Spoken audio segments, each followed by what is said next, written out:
Et si Honda créait un moteur révolutionnaire qui ne nécessite ni essence, ni charge électrique, et qui pourrait même surpasser les voitures électriques en performance? Restez connectés jusqu'à la fin car cette innovation pourrait transformer complètement l'industrie automobile comme nous la connaissons. Le PDG de Honda affirme que leur nouveau modèle CR-V est si puissant qu'il va littéralement bouleverser le marché des véhicules électriques. Cette histoire peut sembler incroyable, mais elle pourrait bien représenter l'avenir que personne n'avait anticipé. Avant que Honda ne devienne la marque mondiale que nous connaissons aujourd'hui, tout a commencé avec un seul homme qui cherchait simplement un moyen de se déplacer avec très peu de ressources après la Seconde Guerre mondiale. Cet homme visionnaire s'appelait Soichiro Honda. Il a débuté modestement en fixant un petit moteur à une bicyclette. Ce n'était pas extraordinaire, mais cela fonctionnait parfaitement. C'est ainsi que l'aventure Honda a commencé. À partir de cette première moto motorisée, l'entreprise Honda a connu une croissance fulgurante. Sont venues ensuite les motos, qui non seulement fonctionnaient efficacement,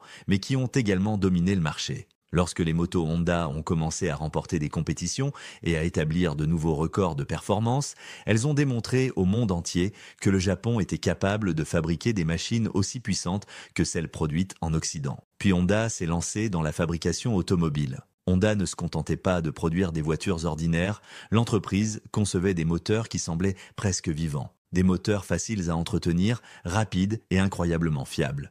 Non seulement leurs véhicules transportaient des passagers, mais ils rendaient l'expérience de conduite beaucoup plus agréable. Cette réputation perdure encore aujourd'hui. N'oubliez pas de vous abonner et d'activer la cloche pour ne manquer aucune de nos vidéos sur les innovations automobiles qui transforment notre façon de nous déplacer. Actuellement, Honda fabrique plus de moteurs que n'importe quelle autre entreprise au monde. Si un appareil possède un moteur, Honda le produit probablement. L'entreprise conçoit des moteurs pour tout type d'applications, des vélos aux jets privés en passant par les moteurs de Formule 1. Honda représente une marque automobile puissante qui vend plus de 4 millions de voitures chaque année, ce qui en fait le 7e constructeur automobile mondial. Ce n'est pas seulement une question de chiffres impressionnants, mais plutôt la façon dont Honda atteint ses résultats, combinant fiabilité exceptionnelle et innovation constante.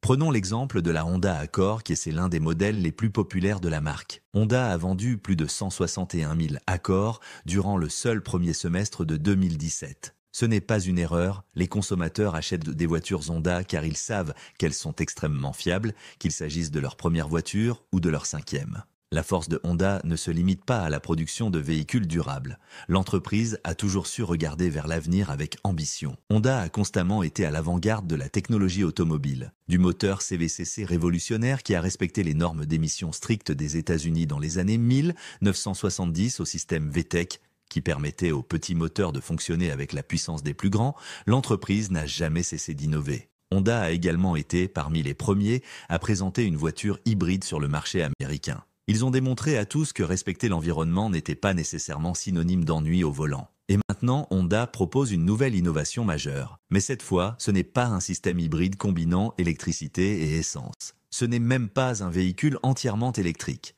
C'est quelque chose de complètement différent. Puisque Honda a toujours cru que les moteurs thermiques pouvaient encore être utiles avec les adaptations nécessaires, ils ont développé une alternative prometteuse. Nous avons maintenant un nom pour cette technologie révolutionnaire, l'hydrogène. Cela dit, Honda excelle déjà dans la fabrication de moteurs performants, alors pourquoi se tourner vers l'hydrogène ? Pourquoi aller à contre-courant de la tendance mondiale qui favorise les véhicules électriques à batterie ? Comment cette initiative audacieuse du PDG de Honda pourrait-elle réellement perturber le marché florissant des voitures électriques ? Suivez attentivement car la réponse commence par un mot simple, l'hydrogène, et cette technologie pourrait bien représenter le changement de paradigme que personne n'avait anticipé. Autrefois, les voitures électriques semblaient être une idée farfelue. Pas d'essence, pas de bruit de moteur, il suffisait de les brancher pour les recharger et de démarrer. Cela paraissait relever de la science-fiction il y a encore quelques années. Aujourd'hui, on les trouve partout sur nos routes. Les Tesla filent sur les autoroutes avec leurs imposants écrans tactiles et leurs stations de recharge qui se multiplient à côté des cafés et des centres commerciaux. L'avenir semblait clairement orienté vers des véhicules rapides et entièrement électriques. Les gouvernements ont fortement encouragé cette transition écologique. Pour inciter les consommateurs à abandonner les voitures à moteur thermique, ils ont mis en place diverses mesures incitatives comme des allègements fiscaux, des remises en espèces et d'autres avantages significatifs.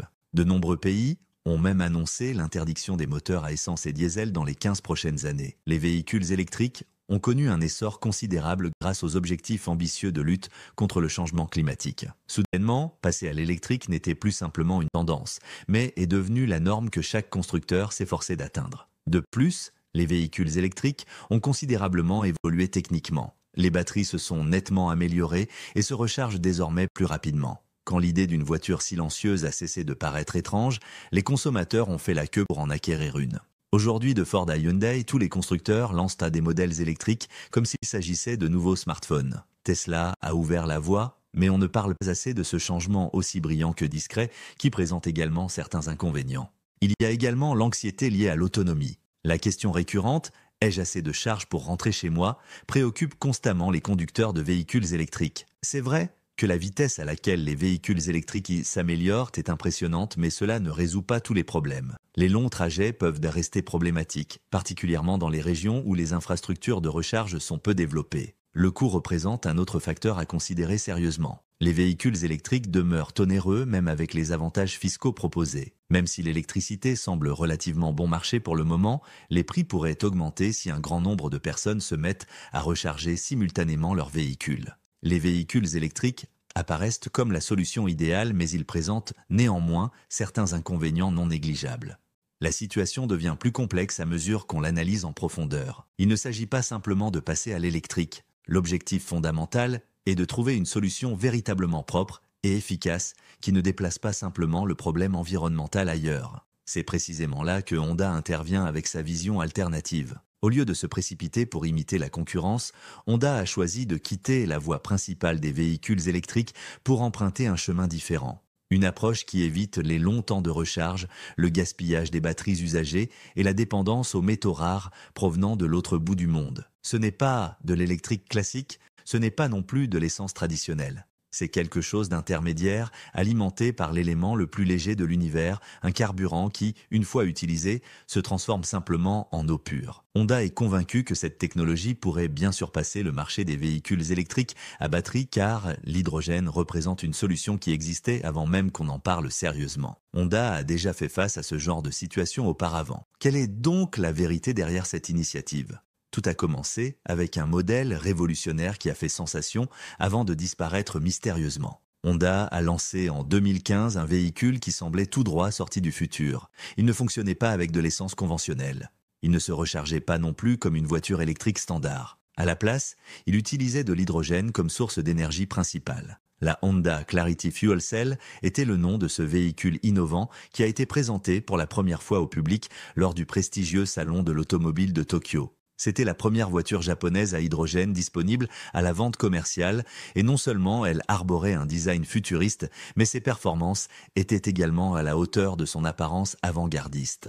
La Clarity n'était pas simplement une voiture conventionnelle à laquelle on avait greffé un nouveau système de propulsion. Honda l'avait conçue intégralement pour fonctionner exclusivement à l'hydrogène. Elle intégrait une technologie de pile à combustible sophistiquée qui permettait de convertir l'hydrogène plus efficacement et produisait davantage d'énergie avec moins de déchets. Les piles à combustible étaient remarquablement compactes, stratégiquement positionnées et délivraient plus de puissance que tout ce que Honda avait jamais produit auparavant. Le résultat était impressionnant, une voiture propre, durable et performante. Elle pouvait parcourir jusqu'à 580 km avec un seul plein d'hydrogène, une autonomie supérieure à celle de la plupart des voitures électriques de l'époque. Elle atteignait une consommation incroyablement efficace, équivalente à 130 km par gallon et ne rejetait que de la vapeur d'eau pure comme unique émission. Silencieuse, facile à conduire et vraiment impressionnante, la Clarity semblait avoir trouvé la formule parfaite pour une mobilité véritablement écologique. Mais malgré toutes ces qualités révolutionnaires, la Clarity n'a pas rencontré le succès commercial espéré par Honda. La voiture elle-même n'était pas le problème principal, c'était plutôt l'écosystème nécessaire à son fonctionnement qui faisait défaut. Il n'existait que très peu de stations de ravitaillement en hydrogène. À moins de résider en Californie ou dans quelques grandes villes japonaises, les propriétaires se retrouvaient pratiquement limités dans leurs déplacements. On ne pouvait pas se sentir pleinement en sécurité au volant d'un tel véhicule en raison de cette infrastructure insuffisante. Et les consommateurs n'achètent généralement pas des voitures qui les inquiètent concernant leur autonomie. L'hydrogène évoquait des notions scientifiques avancées, voire potentiellement dangereuses dans l'esprit collectif. Brancher un véhicule électrique, le laisser se recharger et repartir, semblait beaucoup plus simple et accessible. Tout le monde parlait des voitures électriques à cette époque. Les célébrités les adoptaient avec enthousiasme, elles avaient une image cool et moderne, et les gouvernements les soutenaient de plus en plus activement. De nombreuses bornes de recharge ont été rapidement déployées et les incitations financières étaient omniprésentes. Les voitures à pile à combustible hydrogène n'ont pas bénéficié de la même attention médiatique ni du même soutien institutionnel. Les gouvernements avaient des approches différentes concernant la promotion de l'hydrogène comme carburant alternatif. Les allègements fiscaux étaient moins généreux, moins visibles pour le public. Il y avait aussi moins de publicité et moins d'opportunités pour les consommateurs d'essayer cette technologie. Même si la Clarity représentait une prouesse technique remarquable, elle n'a pas réussi à s'imposer commercialement sur le marché. Honda a finalement cessé la production de la Clarity Fuel Cell et de ses variantes hybrides rechargeables et à batterie en 2021. Mais l'histoire ne s'est pas arrêtée là pour autant. Honda a tiré bien plus que de simples statistiques de vente de cette expérience. L'entreprise a surtout acquis un savoir-faire précieux dans le domaine de la propulsion à hydrogène. Une chose était parfaitement claire concernant la Clarity, les voitures à pile à combustible hydrogène fonctionnent efficacement. Ce n'était pas la technologie qui posait problème, mais plutôt le fait que le monde n'était pas encore prêt pour cette révolution. Honda a alors fait ce que font toutes les entreprises véritablement visionnaires face à une telle situation. Ils ont attendu patiemment, ils ont observé attentivement l'évolution du marché. Ils ont laissé la vague des véhicules électriques se suivre son cours naturel. Et pendant ce temps, ils se sont remis discrètement au travail pour perfectionner leur technologie hydrogène en attendant le moment opportun pour revenir sur le devant de la scène automobile mondiale.